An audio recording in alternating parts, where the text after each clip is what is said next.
नमस्कार, मेरे YouTube channel में आपका हार्दिक स्वागत है। मैं एक बहुत ही महत्वपूर्ण विषय पर आज वार्ता करने वाला हूं। महत्वपूर्ण विषय यह है कि हम लोग अभी स्थित हैं फफूंद रेलवे स्टेशन पर। यह रेलवे स्टेशन औरैया जनपद का सबसे महत्वपूर्ण रेलवे स्टेशन है और यह रेलवे स्टेशन इटावा और कानपुर के मध्य रेल प्रशासन को सबसे अधिक राजस्व देने वाला और सबसे अधिक कमाई वाला रेलवे स्टेशन है। एक बहुत ही बड़ी औद्योगिक नगरी है दिबियापुर, जहां पर गेल और एनटीपीसी जैसे बहुत बड़े प्लांट हैं दोनों। दिबियापुर का समुचित विकास निरंतर रूप से हो रहा है, लेकिन यहां पर ट्रेनों का ठहराव उस स्तर पर नहीं है जिस स्तर पर यहां से रेल प्रशासन को राजस्व प्राप्त होता है। और जिस हिसाब से इस रेलवे स्टेशन पर लोगों का आवागमन होता है, इस आवागमन और राजस्व के दृष्टिकोण से लोगों को जो सहूलियत प्राप्त नहीं होती है, इस हेतु दिबियापुर के एक जाने माने आंदोलनकारी श्री कृष्ण पिछड़ा जी ने एक आंदोलन शुरू किया है, जो आंदोलन यहाँ पर ट्रेनों के ठहराव के लिए शुरू किया गया है। इस आंदोलन के अंतर्गत मैं आज लोगों की राय इस स्टेशन पर ट्रेनों को लेकर क्या है और क्या भूमिका होनी चाहिए, इसका विस्तृत वर्णन करूंगा और लोगों की राय लूंगा और देखेंगे कि लोगों के विचार क्या हैं और रेल प्रशासन इसमें क्या कर सकता है। और इस आंदोलन की निरंतर खबरें प्राप्त करने के लिए हमारे YouTube चैनल से बने रहिए। निश्चित रूप से आपके सुझाव हमारे लिए बहुत प्रेरणा का कार्य करेंगे।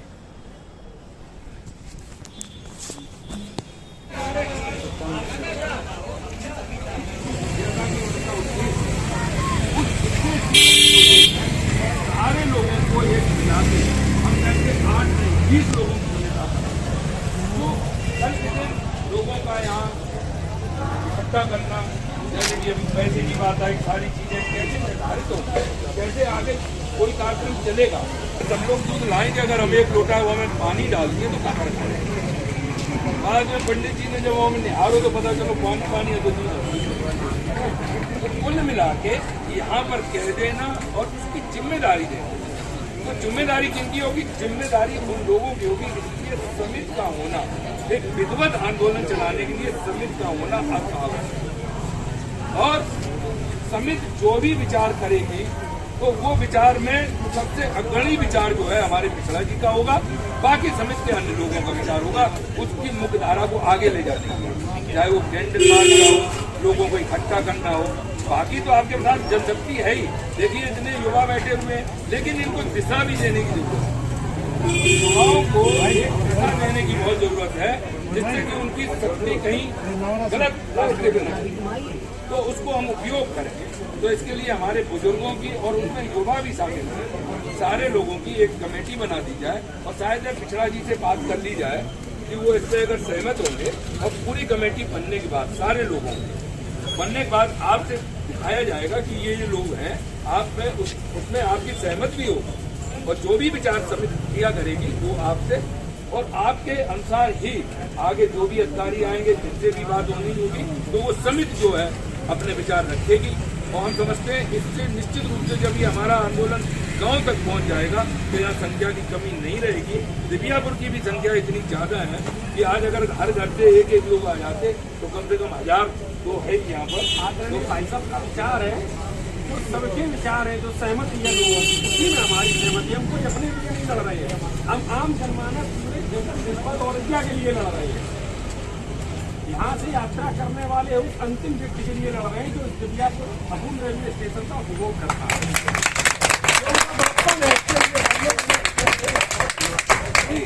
हमारे जैसे पिछड़ा जी अभी लिख के बता रहे हैं, कह रहे हैं कि 2006 में जब अनशन किया, बाजार बंद हुआ था, हावड़ा कालका गाड़ी मिली थी, इस कार्यक्रम में कोई परेशानी नहीं होनी चाहिए, मुझे टेंट वगैरह की जरूरत नहीं है, एकता की जरूरत। तो एकता की बात तो सही होगी, टेंट की जरूरत भी है, एकता की भी जरूरत है। और एकता में जब आप 2 घंटे यहाँ पर सारी चीजों को आपको टेक्निकल रूप से भी देखना पड़ेगा।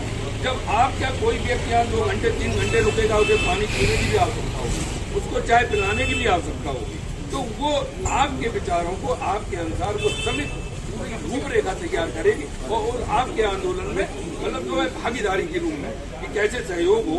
तो इसलिए देख लें, विचार कर लें, सारे लोग हैं, बुजुर्ग लोग हैं, सारे लोग विचार कर लें और एक निर्णय कर लें, तभी आगे बढ़ा जाए।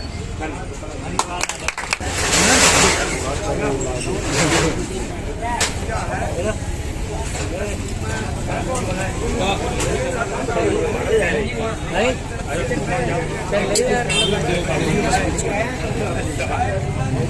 आवाज कम आ रही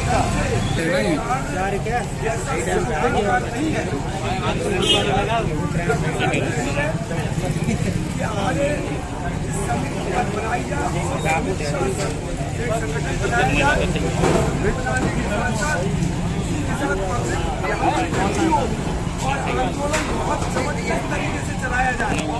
इस आंदोलन की आवाज पहुंचाएंगे और हम लोग संघर्ष करके ही इस बात को करेंगे। जब संघर्ष करेंगे एकता में बहुत कम होती है और कैसे हमारी युवा पीढ़ी को मजबूत जिम्मेवारी देता हूँ और अगर जरूरत है तो मैं हमारे लड़का यहाँ नहीं है बाहर, नहीं तो मैं मतलब जो है 2 दिन बाद उनके साथ मैं स्वयं बैठता हूँ के साथ मैं स्वयं बैठ जाऊंगा।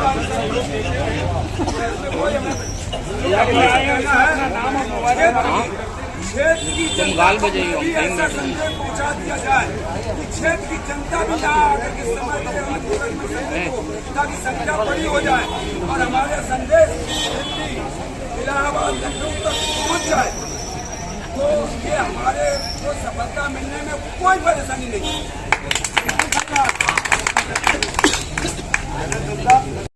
मुझे कोई किसी से मतलब नहीं, मैं सिर्फ इसलिए कि यहाँ पे जनता को इसका फायदा मिलना चाहिए, नगर की जनता को, क्षेत्र की जनता को, जिले की जनता को, जो आज स्थिति रेलवे के द्वारा क्रिएट की गई है उसमें सुधार होना चाहिए। बस मैं हम आप लोगों से निवेदन ये करते हैं, इन्होंने जो बात कही है शुक्ला जी ने, हम उसी संदर्भ में बात करना चाहते हैं कि देखिए जैसे मुझे बुलाया गया कि आप बोलिए, शुक्ला जी आप बोलिए, धीरे शुक्ला बोलिए, तो बोलने में, कहने का मतलब कहने में और करने में अंतर है। बिल्कुल सही बात। इसलिए हम यहाँ अभी चाहे कुछ भी बोल के चले जाएं, हमारी कई मीटिंगें हुई, उन मीटिंगों में लोगों ने कहा कि मैं 5,000 रुपए दूंगा, मैं 10,000 रुपए दूंगा और उन्होंने नहीं दिए। मैं नाम नहीं बोलना चाहता हूँ, इसलिए क्लियरली सब लोग कहने में और करने में, कहने में और करने में बहुत बड़ा अंतर है। हम अभी कहेंगे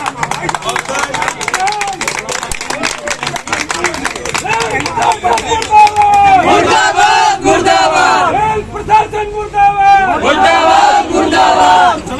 साथियों, मैं ये जरूर कहना चाहता हूँ कि यहाँ में भाषण देना अलग चीज है और भाषण का अनुपालन करना बहुत जरूरी है। इसलिए हमें जो भी अब कहें उसे अनुपालन हमें करना ही पड़ेगा, कभी हम आगे प्रोग्रेस कर पाएंगे। तुम संघर्ष करो,